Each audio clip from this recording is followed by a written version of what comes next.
Kita tahu bahwa surga adalah darun a'addallahu lil muttaqin, sebuah tempat yang Allah peruntukkan bagi orang-orang yang bertakwa. Dan Allah Subhanahu wa taala ketika menggambarkan surga, Allah berfirman, wa basyiril ladzina amanu wa amilus salihati anna lahumul jannah tajri min tahtihal anhar kullama ruziku minha min thamaratir rizqan qalu hadzal ladzi ruzikna min qablu wa utubihi mutasyabiha. Dan berilah kabar gembira kepada orang-orang yang beriman dan juga beramal saleh, bahwa kelak bagi mereka akan disediakan sorga-sorga yang mengalir di bawahnya sungai-sungai. Setiap kali mereka diberikan rizki dari buah-buahan, maka mereka mengatakan, inilah rizki yang telah kami rasakan ketika di dunia. Dan mereka diberikan buah-buahan itu yang mirip rupanya. Artinya ada buah-buahan di dunia yang kemudian ada di sorga,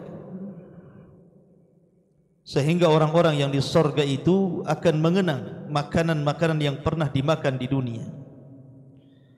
Tapi tentu kata Abdullah ibn Abbas radhiyallahu anhuma, persamaan nama dunia dan sorga itu hanya pada nama saja, bukan pada hakikat.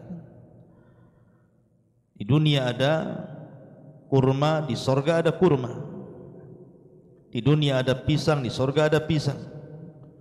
Hanya nama saja, tapi hakikatnya mala ainun ra'at wala udhunun sami'at wala khatara ala qalbi bashar. Kenikmatan sorga itu tidak bisa dilihat mata, didengar telinga, apalagi terlintas dalam pikiran kita pun tidak bisa, saking nikmatnya. Nah, di sana Nabi SAW menyebutkan ada beberapa makhluk sorga yang Allah Subhanahu wa taala turunkan ke bumi dan kita bisa saksikan makhluk itu. Apa saja? Ma'asyiral muslimin yang dimuliakan Allah Subhanahu wa taala, yang pertama disebutkan dalam hadis yang dikeluarkan oleh Imam Al-Bukhari dan juga Imam Muslim dari Anas bin Malik radhiyallahu an, qala Rasulullah sallallahu alaihi wasallam, rufi'at li as-sidratu fa idza arba'atu anharin nahrani zahirani wa nahrani batinan, fa amma zahiran fan nil wal furat wa amma al batinan fa nahrani fil jannah. Kata Nabi sallallahu alaihi wasallam, ketika diperlihatkan kepadaku atau ketika aku diangkat ke Sidratil Muntaha, maka tiba-tiba aku diperlihatkan 4 sungai, yang 2 sungai yang tampak dan yang 2-nya lagi tidak tampak. Adapun yang tampak adalah sungai Nil, ini yang pertama, dan yang kedua sungai Furat ataupun Efrat. Adapun 2 sungai yang batin yang tidak tampak adalah 2 sungai yang ada di surga. Ma'asyiral muslimin yang dimuliakan Allah Azza wa Jalla, dalam hadis Muslim ada tambahan, wal furat wan nail kullun min anharil jannah. Dan sungai Efrat juga, sungai Nil, sungai Efrat yang ada di Irak dan sungai Nil yang ada di Mesir, semuanya termasuk dari sungai-sungai surga. Disebutkan oleh para ulama bahwa yang dimaksud sungai Nil dan Efrat ini adalah sungai-sungai surga.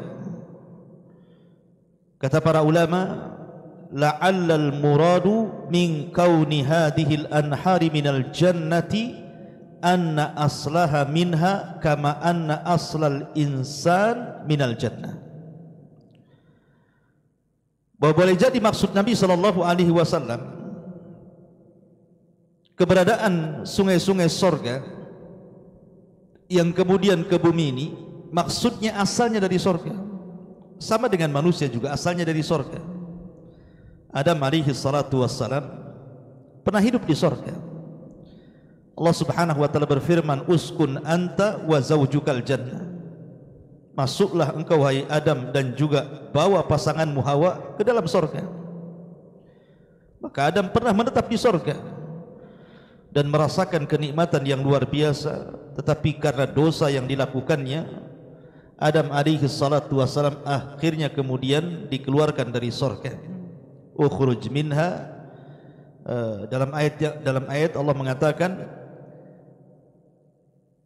dalam surah Al-Baqarah, Allah subhanahu wa ta'ala berfirman tentang masalah Adam dan Hawa yang dikeluarkan dari sorga. Allah mengatakan, ihbitu minha, turunlah kalian semua dari sorga. Ma'asyiral muslimin yang dimuliakan Allah subhanahu wa ta'ala, jadi sungai Efrat yang pertama dan juga sungai Nil boleh jadi asalnya dari sorga, dulunya dari sorga, kemudian dialirkan ke dunia. Dan itu sebagaimana pendapat Al-Imam An-Nawawi rahimahullahu ta'ala. Ma'asyiral muslimin yang dimuliakan Allah azza wa jalla, adapun yang dimaksud dua sungai yang batin yang ada di sorga, tentu yang dimaksud adalah Al-Kautsar, yang Allah subhanahu wa ta'ala firmankan, inna a'tayna kal kautsar. Ini yang pertama. Dan yang kedua, sungai Efrat dan juga sungai Nil. Kemudian yang ketiga, maqam Ibrahim. Maqam Ibrahim artinya tempat berpijaknya kedua telapak kaki Ibrahim alaihi salatu wassalam. Dan itu disebutkan dalam hadis Nabi sallallahu alaihi wasallam dari Abdullah ibn Amr radhiyallahu anhuma, dia mengatakan, sami'tu Rasulullah sallallahu alaihi wasallam yaqul, inna ruknan wal maqama yaqutatani min yaqutil jannah. Sesungguhnya rukna itu maksudnya Hajar Aswad, dan juga maqam, keduanya adalah mutiara dari mutiara-mutiara surga. Tamasallahu nurahuma, Allah subhanahu wa ta'ala padamkan cahaya keduanya. Walau lam yatmis nurahuma la adha'ata ma bainal masyriqi wal maghrib. Kalaulah Allah subhanahu wa ta'ala tidak hilangkan cahaya dari Hajar Aswad dan makam Ibrahim, tentu dari ujung barat dan timur akan terang benderang. Cahayanya akan meliputi ujung timur dan juga ujung barat. Makam Ibrahim ada yang mengatakan dahulunya adalah menyatu dengan Ka'bah. Dan subhanallah, di masa jahiliyah, ketika orang-orang menyembah berhala dan berhala ditengger-tenggerkan di sekitar Ka'bah, Allah takdirkan tidak ada satupun orang-orang jahiliyah yang menyembah makam Ibrahim. Padahal makam Ibrahim itu ada melekat di Ka'bah. Tentu ini ada hikmah. Karena kalau seandainya makam Ibrahim sempat disembah oleh orang-orang jahiliyah, kemudian sekarang jadikan sunnah tawaf, orang solat di belakang makam Ibrahim, tentu orang-orang akan mengatakan, lihat, Islam persis dengan jahiliyah menyembah berhala. Tapi Allah sucikan benda itu sehingga tidak ada orang-orang jahiliyah yang menyembah makam Ibrahim. Mereka hanya menyembah berhala yang bertengger di sekitarnya saja. Dan di zaman ketika Umar bin Khattab radhiyallahu an tawaf bersama Nabi sallallahu alaihi wasallam, maka Umar bin Khattab kemudian meminta kepada Rasul, bagaimana kalau seandainya makam Ibrahim kita geser saja sedikit dari Ka'bah dan kita jadikan tempat solat bagi orang-orang yang tawaf. Akhirnya kemudian ucapan Umar bin Khattab radhiyallahu an menurunkan wahyu, wattakhidhu min maqami Ibrahim musalla, sehingga makam Ibrahim itu menjadi tempat salat sunnah di belakangnya bagi orang-orang yang melaksanakan tawaf di Ka'bah.